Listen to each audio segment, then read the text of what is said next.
Buenas tardes. Primero que nada, muchas gracias por esta invitación a través de mi amigo Abraham. Después de muchos años nos ponemos en contacto y me da gusto que ustedes como estudiantes trabajen un tema que es muy gravitante, sobre todo por los efectos que puede ocasionar el uso de estos productos en el ambiente, ¿no? Teniendo en cuenta además este último informe de, no sé si han visto este programa de Salud con Lupa, es donde el doctor Jaime Delgado hace un seguimiento a los alimentos en el caso de las tiendas, de los supermercados en Lima. No sé si han podido ver ese documental, que es un trabajo de investigación muy interesante sobre cómo los alimentos contienen residuos, en este caso de productos químicos, ¿no? De insecticidas principalmente.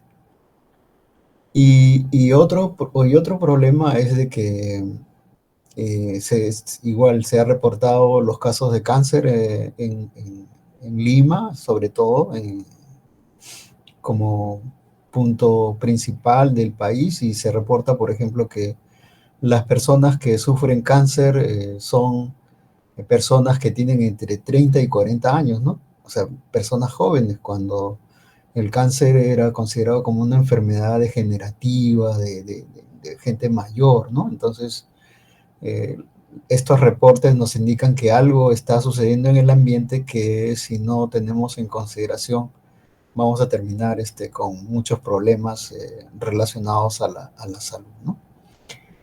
Y es importante que ustedes como estudiantes puedan sensibilizarse con relación a un tema que los involucra directamente, yo diría, porque ustedes se encuentran en una zona rural, ustedes son parte de esta cadena que precisamente tiene que tomar una decisión sobre qué hacer con el problema que existe, ¿no? Con este problema que podría ser álgido. Entonces,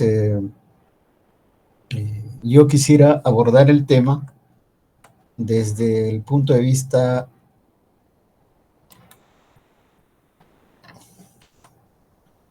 de las tecnologías. No sé si están viendo el cambio que hice, ¿se ve? Ya, porque yo no voy a poder verlo. Entonces, decía que, si bien es cierto, hablamos de una tecnología que muchas veces dicen, pero las tecnologías son necesarias. A veces dicen, ustedes como ambientalistas, porque nos califican de una manera, a veces pensando en que nos oponemos al progreso tecnológico, pero nosotros pensamos que una tecnología debe considerar no solamente aspectos económicos, ¿no? Porque ese es el valor que muchas veces le damos a las tecnologías. Cuando decimos que, esto es económicamente rentable, o esto va a disminuir mis costos, o esto va a mejorar mis ingresos, ¿no? Entonces, eso está bien para una tecnología, pero no vemos el aspecto ambiental de esa tecnología ni el aspecto social que podrían estar comprometido también en esa tecnología. O sea, una tecnología, cualquiera que sea, debería evaluarse en estos tres aspectos, ¿no? Y esto justamente tiene que ver con la sostenibilidad. En el caso que vamos a hablar, por ejemplo, en el caso de los herbicidas, ¿cuáles son, además de los efectos que puedan ser a nivel económico, que mejora la rentabilidad, por ejemplo? Vamos a hablar de eso, pero en el caso ambiental, ¿cuál es el impacto de esta tecnología a nivel de los recursos naturales y la biodiversidad? Es decir, cómo compromete los recursos naturales y la biodiversidad, ¿no? Entonces, una tecnología debe revisarse también en ese aspecto, ¿no? Entonces, igual a nivel social, ¿no? Una tecnología debería garantizar la inocuidad, o sea, la salud de los consumidores y de los productores, ¿no? O sea, no es tan cierto que, qué bueno que inventamos algo, pero si ese algo que se inventa tiene efectos a nivel ambiental y social que son graves, entonces hay que buscar formas de hacer otras cosas o en todo caso reducir sus impactos, ¿no? Eso ya se ha demostrado con relación al uso de agroquímicos cuando decían, no, pero vamos a mejorar los rendimientos, vamos a tener más producción, pero ¿cuáles son las consecuencias que estamos viendo, ¿no? Entonces, toda tecnología necesita mirarse siempre con esos tres aspectos que justamente son parte de la sostenibilidad de las tecnologías. Y los herbicidas como contaminante, y qué interesante que tomen el tema del suelo, porque justamente el suelo es el inicio de la vida. Yo diría el suelo es el resumen de nuestra existencia. En el suelo ocurre todo. En el suelo va a ocurrir la generación de la vida a partir del desarrollo de los microorganismos y de las plantas, y cómo a partir de las plantas pueden alimentarse los animales y las personas, ¿no? Entonces, el suelo viene a ser, en resumen, de una importancia muy, muy grande, ¿no? Por eso es que los antiguos peruanos, si ustedes se acuerdan, la Pachamama, por ejemplo. ¿Qué significado tiene la Pachamama? La Pachamama es la consideración que los antiguos peruanos tenían a la madre tierra, considerar a la tierra, al suelo como una madre, por el sentido de que es la que genera vida. Es todo un concepto muy, muy importante sobre el respeto que se tiene a esta parte de la naturaleza, ¿no? Entonces, y eso nos lleva a una reflexión, ¿no? Nosotros o ustedes como estudiantes deben por lo menos definir qué cosa es el suelo, qué cosa entendemos por suelo. Y yo haría esta pregunta, ¿no? Sí, ¿qué cosa entendemos por suelo? A ver si me responden. A ver, ¿quién está conectada? A ver, vamos, a ver, conversemos. ¿Qué entendemos por suelo? A ver, Andrea. Andrea, Kelly, Maricielo, Daniel, Milagros, Ivana, José. ¿Cómo conceptualizamos el suelo? A ver, ¿qué me dicen?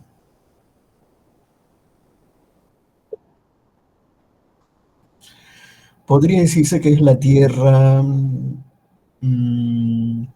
pues es un concepto general, sí, puede ser la tierra, sí. ¿Algo más? ¿Alguien que tenga un concepto diferente sobre el suelo? Buenas tardes, Héctor.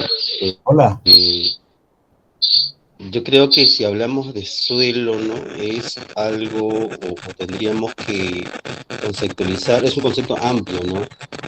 Vida, nutrientes, sostenimiento, y de repente otros conceptos más por ahí, ¿no? Como sabemos, allí de la tierra, del suelo va a salir, pues, los nutrientes para las plantas que podamos nosotros Acuérdense que cultivar, ¿no? el tema que ustedes han propuesto es el suelo agrícola del Valle de Claro, Cañete, ¿no es cierto? es un Entonces, suelo vivo, ¿no? si yo defino el suelo como solamente la tierra, ¿cuál es la diferencia del espacio urbano y del espacio rural, ¿no? O la parte agrícola, ¿no? Entonces, ¿cuál es esa riqueza de esa diferencia, ¿no? Entonces, eso es un poquito para pensar y como dice Abraham, bueno, Abraham ya es un trajinado de la agroecología, ¿no? Espero que mantenga su convicción. Entonces, el suelo, por ejemplo, para nosotros como Red de Acción a Agricultura Alternativa, y siempre lo decimos, es un ente vivo. El suelo es para nosotros un elemento vivo de la naturaleza, porque el suelo nace, pues el suelo nace a partir de las rocas, ¿no? De cómo las rocas se van edafizando y van formando suelo en muchos años. El suelo crece en el sentido de que mejora sus capacidades, ¿no? Se convierte en capa arable, ¿no es cierto?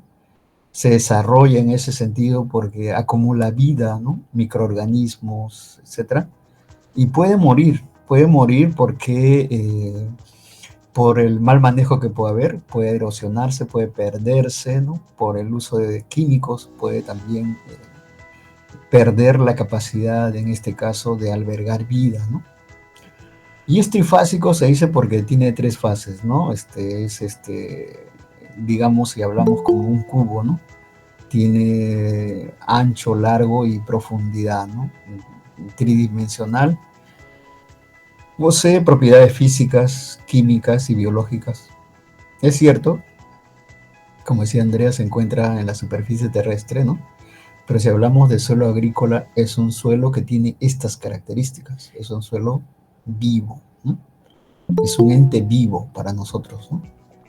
Entonces, no solo porque alberga la vida, sino vamos a ver que el suelo en realidad constituye un elemento necesario para la dinámica de la vida en el planeta, ¿no? Muchos de los macroorganismos y de los microorganismos presentes en el suelo son los que dinamizan todo lo que ocurre en el suelo para que se reciclen los minerales o los oligoelementos en el suelo, ¿no?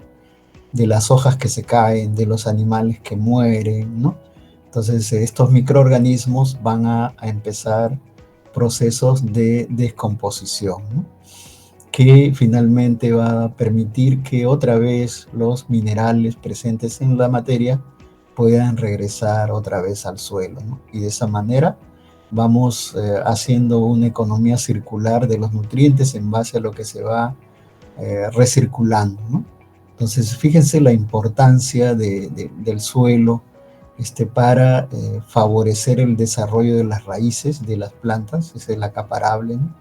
Pero justamente este desarrollo radicular es posible cuando existen microorganismos, ¿no? O sea, cuando existen hongos, bacterias, que van a trabajar de manera simbiótica con las raíces y justamente van a generar todo este proceso que nosotros llamamos de la regeneración de los minerales o los microelementos que están presentes en la materia orgánica, ¿no? Entonces, para nosotros el suelo entonces es un ente vivo. Ese debería ser nuestro cambio conceptual, ¿no? Eso desde el punto de vista de la agroecología, que es una ciencia que estudia la relación entre la parte de producción agrícola y la conservación ambiental, consideramos que el suelo tiene esta característica principal, ¿ya? Entonces, para tenerlo presente. Como ustedes saben, probablemente el suelo tiene componentes minerales y muchas veces decimos el suelo está compuesto de arena, arcilla y limo, ¿no? Que son los compuestos, los componentes minerales que determinan, pues, las características de un suelo, ¿no?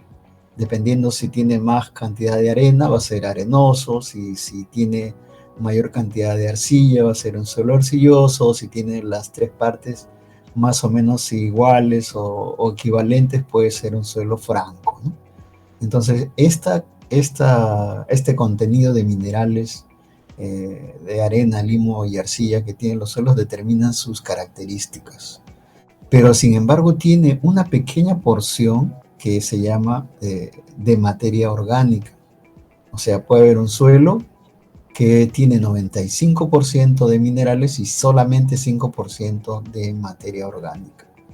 Pero este 5% de materia orgánica es justamente lo que hace posible toda la dinamización de los procesos que ocurren en la naturaleza para el reciclaje de la materia orgánica, de los nutrientes, ¿no? En ese sentido, fíjense la importancia de la materia orgánica en el suelo. Ese 5%, ese pequeño porcentaje de materia orgánica contiene microorganismos casi en un 60-80%, en un gramo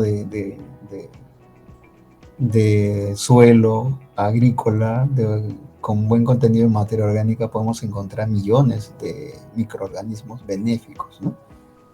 Hablamos de bacterias benéficas, hablamos de hongos micorríticos, o sea, hongos que están relacionados con la raíz, que justamente permiten, por ejemplo, la solubilización del fósforo, ¿no? Para que pueda ser fácilmente asimilable por las raíces. Es decir, que estos microorganismos cumplen una función clara que está determinada a mejorar la capacidad productiva de los suelos, ¿no? Entonces, eso también es un concepto que hay que tener presente, ¿ya? Entonces, además de que, como decimos, ¿no? El suelo, bueno, el suelo es la tierra, pero en realidad el suelo tiene funciones específicas interesantes, ¿no? Que justamente hacen que sea considerado como un ente vivo, ¿no? El suelo es el hábitat de los microorganismos, hablábamos, ¿no? El suelo permite, y los microorganismos permiten el reciclaje de nutrientes, pero al mismo tiempo permite la regulación del clima, ¿no? O sea, si un suelo está cubierto, un suelo va a favorecer, por ejemplo, la captación de la humedad y va a favorecer la penetración del agua para que ésta pueda nuevamente completar su ciclo hidrológico, ¿no? Entonces, el suelo también tiene funciones relacionadas a la regulación de suministros, a la regulación de alimentos para los animales y por supuesto para la vida humana, ¿no?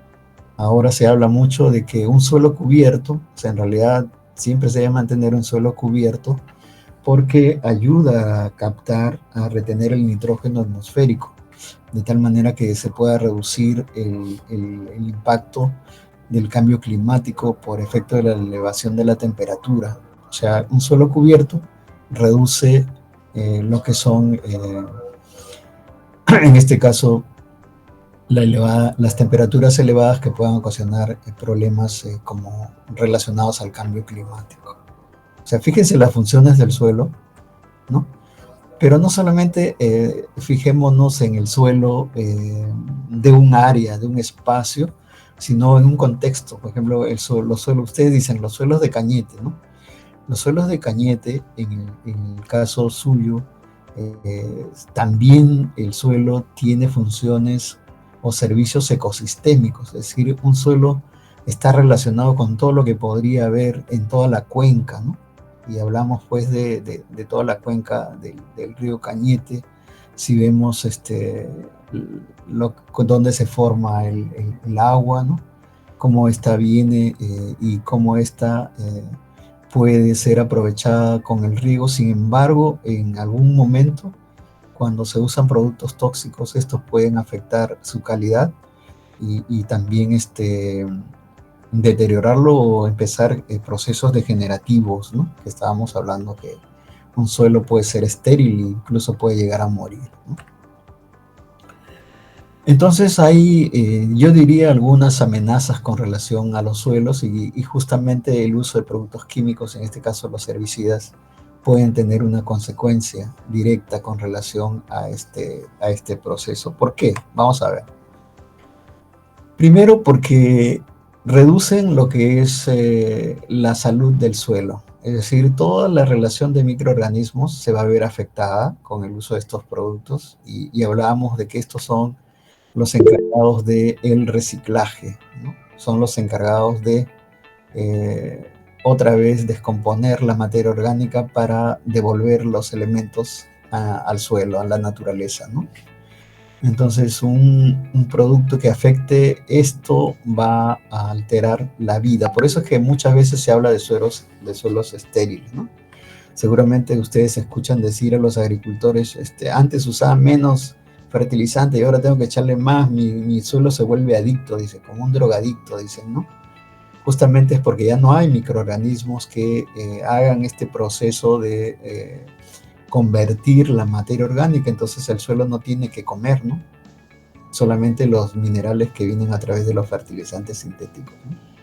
Entonces aquí hay algunas prácticas sencillas que podemos discutir, que pueden ayudarnos a medir las características de un buen suelo o en todo caso cómo podemos ir mejorando el suelo, ¿no? Y en este sentido vamos a hablar un poquito, bueno, estos son los indicadores de materia orgánica, de contenido de carbonatos en suelo, ¿no? Pero en este caso específico del uso de herbicidas, por ejemplo, si bien es cierto, se habla del uso de herbicidas como una tecnología que te permite ahorrar mano de obra, porque muchos dicen, bueno, Además que en el campo no hay mucha mano de obra disponible en la actualidad, ¿no? No sé si eso ocurre, Abraham, me corriges. Entonces, cuando no hay mucha mano de obra, entonces resulta mucho más práctico hacer aplicaciones de herbicidas para eliminar las malas hierbas, ¿no? Entonces se ha convertido en una opción que a veces, como se puede mostrar aquí, casi todos los herbicidas de diferentes ingredientes activos han generado resistencia, ¿no? O sea, malezas que se han vuelto resistentes a los productos químicos. Entonces, en el país hay más o menos entre 3 a 10 especies que se han registrado como malezas resistentes a herbicidas, y los herbicidas ya no le afectan, ¿no? Entonces, eso va a ser también una consideración que hay que tener en cuenta cuando se habla de estos productos, ¿no? Y desde el año 2005 se han reportado, por ejemplo, resistencia de algunas especies al glifosato exactamente, ¿no? Comelina communis, seguramente la conocen, una Comelinácea, Chenopodium album, que esta sí es una quenopodeácea que la llaman la hierba gallinazo, a veces eh, la hierba es como un amaranthus, ¿no? Parece en este caso una quenopodeácea, pero también hay una amarantácea, que es como una kiwicha silvestre, ¿no? Y a veces le dicen yuyo también. Entonces, se han vuelto resistentes al glifosato, que es uno de los herbicidas más usados en el valle, seguramente, ¿no? Entonces, esto es un desarrollo, o sea, es algo progresivo, es algo que va a seguir ocurriendo. Entonces hay que tener cuidado con esto, porque algunos investigadores dicen, o algunos que promueven el uso de los herbicidas dicen hay que rotar, o sea, hay que cambiar de productos para que no se vuelvan resistentes, ¿no? Entonces, yo diría que ciertamente sí va a haber ese problema de, como se está demostrando. Aquí tienen las fuentes de referencia si quieren consultar, de cómo se han generado resistencia al glifosato exactamente, ¿no? Entonces, ¿por qué ocurre esto? ¿Por qué primero el uso de herbicidas? ¿Por qué la resistencia? Porque estos productos, si bien es cierto, sufren una degradación que puede ser química, es decir, en el ambiente se pueden perder, pero muchas veces ocurre una absorción, es decir, las moléculas de estos productos se quedan adheridos a los coloides, a las arcillas del suelo, ¿no? Entonces, de esta manera pueden ser movilizados, o sea, lixiviados para después escurrir o discurrir en las fuentes de agua, ¿no? Convirtiéndose en un problema de acumulación en el agua, ¿no? Entonces, eso es algo que hay que tener en cuenta. Lo otro es que si bien es cierto, algunos tienen un mayor grado de retención y que de esa manera afectan a las malezas, ¿no? Lo otro es que es cierto, también hay una gran capacidad de retención de los herbicidas en los coloides del suelo, y también una posibilidad de lixiviarse, es decir, se pierden para infiltrarse en la napa freática, ¿no? Entonces, eso, y si bien es cierto que algunos dicen que eso se puede destruir con la actividad microbiana, pero casi nadie incorpora materia orgánica al suelo, entonces ¿qué actividad microbiana hablamos, no? Más bien se está destruyendo la actividad microbiana. O sea, si destruye la población de microorganismos, lógicamente es característica de residualidad va a ser mayor, ¿no? O sea, va a estar más presente, ¿no? Entonces, por eso es que algunas consideraciones que tenemos que tener en cuenta es que siempre como recomendación cuando se prepara el suelo se debe aplicar por lo menos hasta 2 toneladas de mínimo, ¿no? 2 toneladas de materia orgánica, ¿no? Cualquier fuente que sea, ¿no?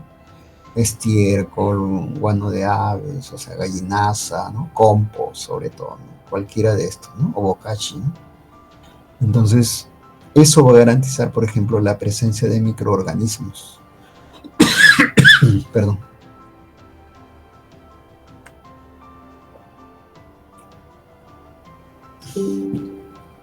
Si hay efectos con relación a la movilización, a la distribución de los compuestos orgánicos en el sentido orgánicos sintéticos, me refiero, o sea, cuando decimos a este nivel compuestos orgánicos nos referimos a lo que ha sido construido por el hombre y como moléculas químicas orgánicas, ¿no? Así se llama por la química orgánica, ¿ya? Entonces, estos productos, a pesar de que se habla de que son, que muchas veces no causan daño, ¿no? Pero sí es cierto, o sea, dependiendo de la velocidad del viento, estos productos pueden ser movilizados por el viento, pueden ser, como decía, fijados en el suelo, pueden volatilizarse, pueden movilizarse como lixiviados, ¿no? Y dependiendo de su acumulación en el suelo, pueden causar la muerte o la pérdida del suelo también. Entonces, como una forma de erosión. Ya desde 1997, este doctor Enrique García, que es un docente de la Universidad de Costa Rica, hace una descripción de cómo esta persistencia de los herbicidas puede afectar, por ejemplo, la vida en el suelo, ¿no? Por ejemplo, los herbicidas a base de ureas, ¿no? Su persistencia es más o menos de 4 a 10 meses, ¿no? Los herbicidas a base de ácidos benzoicos hasta un año, ¿no? Los herbicidas a base de aminas hasta 10 meses, los carbamatos también a base o herbicidas a base de carbamatos también, si es cierto, es bastante corto. Los ácidos alifáticos que más o menos entre 3 a 10 semanas, ¿no? Sin embargo, en algunos casos, vamos a ver, como en el caso del paraquat, es un herbicida que está prohibido, sin embargo se viene usando, ¿no? Entonces aquí vemos al ingeniero Luis Gómero, también profesor de la Universidad Científica del Sur, que hace un muestreo del uso de justamente herbicidas, de productos que se supone que están prohibidos. O sea, esto está prohibido desde el 2020, pero sin embargo esta foto es de hace un par de meses, ¿no? Y lo mismo seguro pasa en el Valle del Cañete. O sea, hay que hacer un inventario, con mucho cuidado, por supuesto, porque hay que usar guantes, no agarrar los frascos como se está haciendo aquí. Entonces, esto ocurre, ¿no? O sea, productos que están prohibidos se siguen utilizando y la autoridad... Están viendo que estoy cambiando la presentación, ¿no? Sí. Entonces, muchos de estos productos, justamente hemos hablado de que vienen de países desarrollados, como el caso de Bélgica, de Gran Bretaña, ¿no? O sea, el Reino Unido, Inglaterra, ¿no? Y en el caso de esos países, están prohibidos en esos países. O sea, la Unión Europea lo ha prohibido en esos países. Pero ellos producen y nos venden, ¿no? Entonces, ¿cuál es el chiste, ¿no? Entonces he hecho una denuncia y el ingeniero Luis ha viajado justo al Parlamento Europeo para hacer presente esta denuncia, ¿no? De cómo es posible que se hable de un problema para Europa, pero sin embargo se sigue produciendo para Perú, entonces o para América Latina, o para los países en vías de desarrollo, ¿no? ¿Eso qué quiere decir? Que para ellos sí, sin venenos, y para nosotros con venenos en el momento que se les ocurra, ¿no? Entonces ahí hay que tener en cuenta también esto de las políticas a nivel de los países y de los beneficios que buscan las empresas detrás del negocio de los productos tóxicos, ¿no? Entonces hay que tener en cuenta esto detrás de la tecnología, ¿no? Si bien es cierto, las malezas son un problema, pero hay formas. Por ejemplo, el ingeniero Luis habla, si ustedes ven en esta vista de fresas que se hacen con plástico, la plasticultura justamente es una forma de reducir el uso de herbicidas en el caso de fresas, ¿no? De esta manera. Lo otro también es que se usan unas máquinas para el deshiervo, que son como unas garras como esas que cortan el pasto.